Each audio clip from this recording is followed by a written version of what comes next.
In the United States, the Nintendo Switch 2 will have a base price of $450, and games will cost as much as $80 a piece. Many people seem to be upset about these rising prices, but should Nintendo really be the target of these frustrations? Let's look at some facts to see what's going on. First, how does the cost of an $80 game today compare to some games from the past in current day US dollars?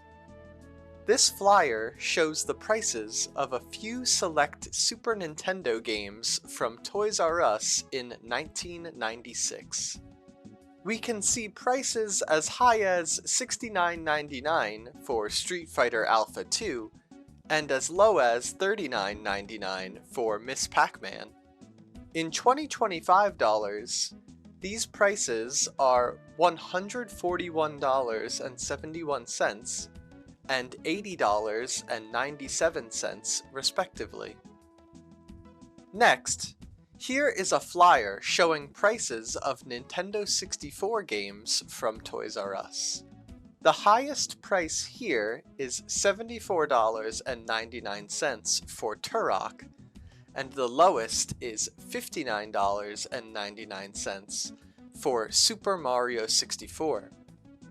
In 2025 dollars, these prices are $151.83 and $121.46 respectively.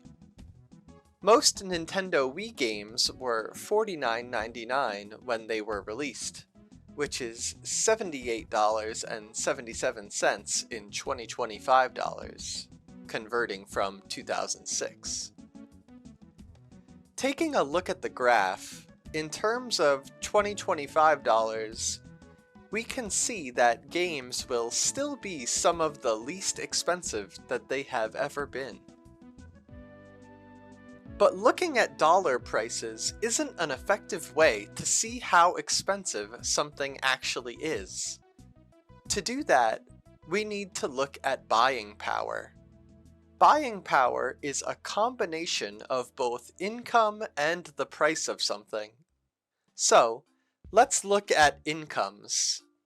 The median household income in 1996 was $35,492.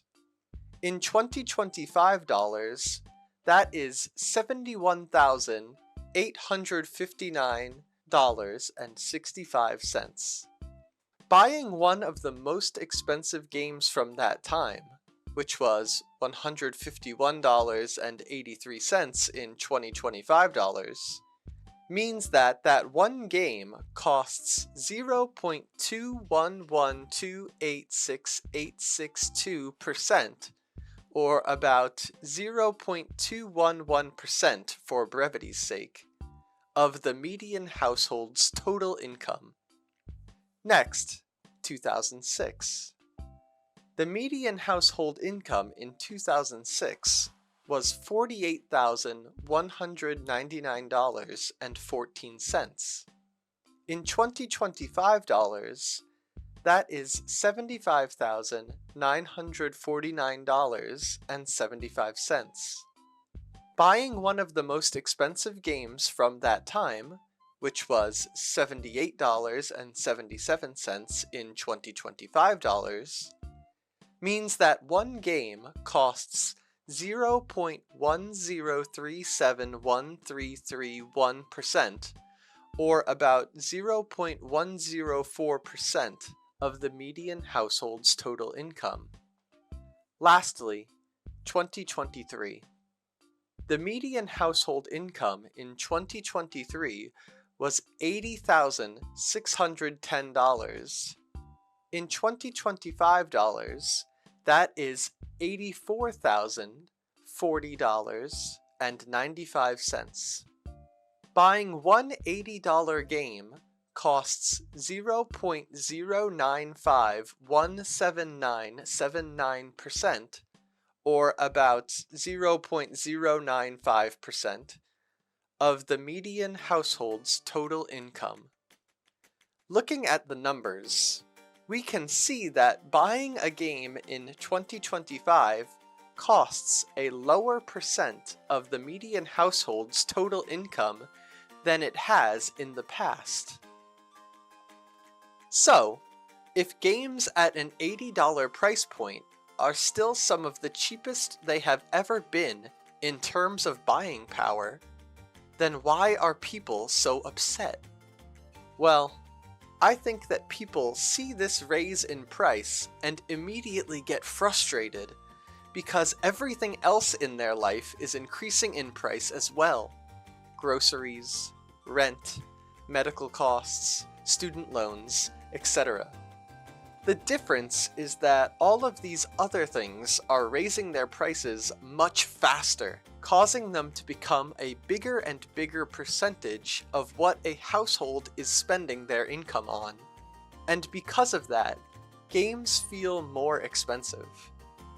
For example, if a household used to spend 40% of their income on rent and groceries, but now they're spending 60% on those things, the number of video games that household can buy goes from 9 a year down to 6, despite the fact that in terms of their income, the cost of a video game has gone down.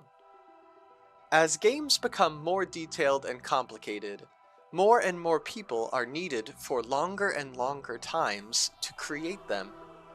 The game-playing audience has also grown, but a large portion of today's spending on video games is on microtransactions in just a tiny few free-to-play or recurring titles.